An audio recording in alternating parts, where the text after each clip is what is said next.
Let's talk now to Joe Robertson MP, Shadow Parliamentary Private Secretary for Culture, Media and Sport. Also, Stuart Massen's going to join us as well, who's Editorial Director of The Car Expert. Joe, very good morning to you.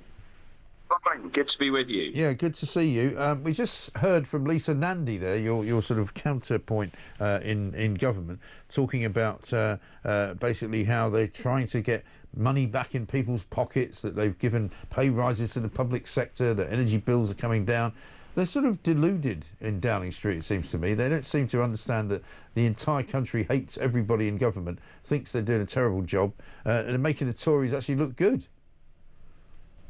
Deluded, whether it's from migration through to the economy, everything they say just doesn't. Not only is it not correct, it's just not credible.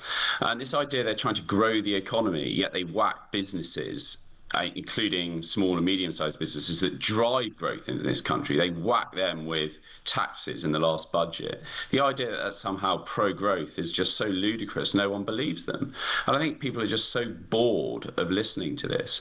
What they need to do is support the wealth creators, support businesses to employ people, hard-working people, and grow the economy. They're doing the direct opposite, and that's why we've got inflation doubled over the last year. Yeah, we've got inflation doubled. We've got a £50 billion black hole now. We've got economists seriously advising Rachel Reeves that she's going to have to raise taxes before probably the even budget comes kicking in November. The whole thing is a shambles, isn't it?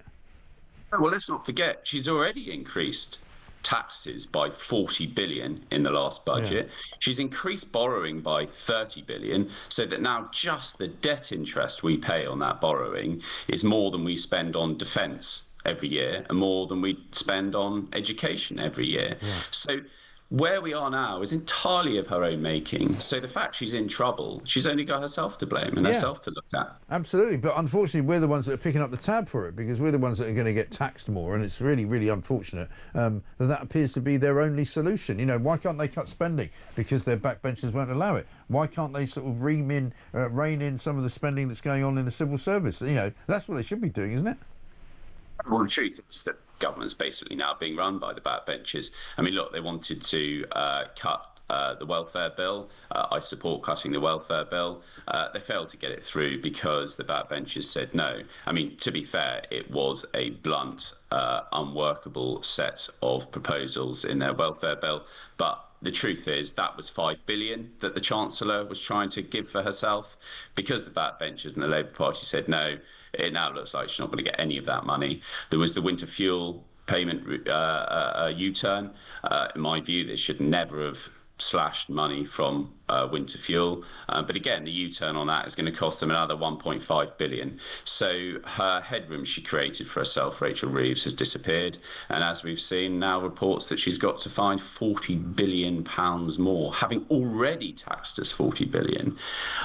This is all on her watch. It's all on the government's watch. I know, it's extraordinary. Let me play you something else which is extraordinary. This is Lisa Nandy being asked by Ed Balls on Good Morning Britain about this one-in, one-out deal. So we're not going to see a repeat of the Rwanda scheme where the courts blocked it? No, we've gripped all of these issues, and the Home Secretary has very painstakingly gone through this with her French counterpart to reach the deal that we struck. This is part of us rebuilding our relationships with countries like France and all over the world, because these are shared challenges. The only people that are profiting from them are the trafficking gangs who are making millions out of human misery, and we're working together, determined to tackle it once and for all. You find it a bit strange that Ed Balls, who's married to the Home Secretary, Yvette Cooper, is asking a government minister about the performance of his wife, the Home Secretary? I mean, if he asked me that, I'd just say, well, why don't you ask your wife, Ed? Come on, you don't need to go through me. You've got marriage problems if you need to go through me. Yeah.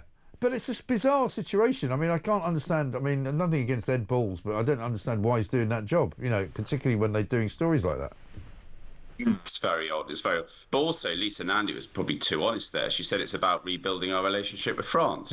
Yeah, this pathetic gimmick deal is not about reducing migration. It's about having a love-in between Keir Starmer and Emmanuel Macron. That's what it's all about.